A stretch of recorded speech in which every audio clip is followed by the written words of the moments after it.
Welcome to Love Your Garden.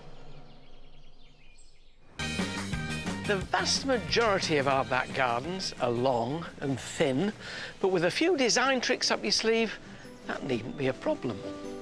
And behind this suburban house, we find a brilliant example of how it can be done.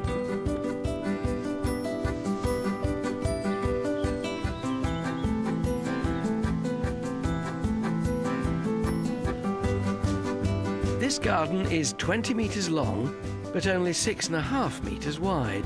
And yet, unlike Joan's plot, it doesn't look narrow. And that's down to some horticultural sleight of hand. It's a good idea in a long, thin garden to try and intercept the eye before it reaches the end. And it's been done here with a rusted iron moongate, a huge evergreen shrub, Griselinia, and these grasses coming in from either side. And suddenly it becomes more interesting. You want to look at this before your eye is drawn on to go right down there. You can't actually tell where the garden ends. The shapes you use within the garden can also draw attention away from a rectangular plot. It's often recommended that long, thin gardens are divided up into a series of rooms, but those rooms don't have to be square or rectangular. I find that circles work much better. The circular lawn is reflected in circular box balls, in the spherical head of the echinopsis, the moon arch, and even the circle of iron sheeting underneath the fire pit. Why does it work? Because it gives a sense of cohesion and it's pleasing to the eye. So if you've got a long, thin garden, think about snaking your pathways, blurring the boundaries and masking the end.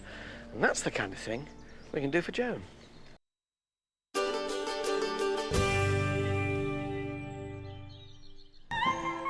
And in this garden in North London, they've found the perfect plants for a narrow space.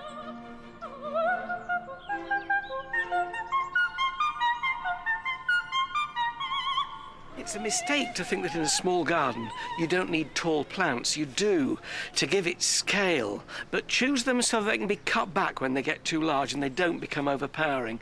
Things like this Leicesteria, the Himalayan honeysuckle with these beautiful dripping flowers of cream and mauve.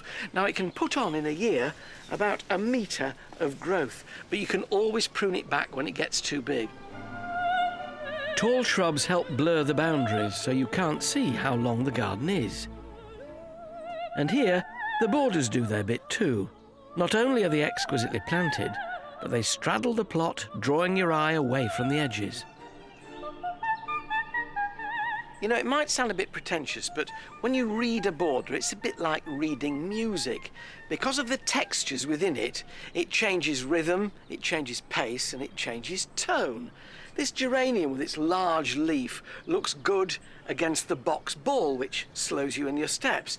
Then you've got the fluffy grass alongside it, and behind that, a tall cascade of euphorbia. A bit like a symphony, in several different movements.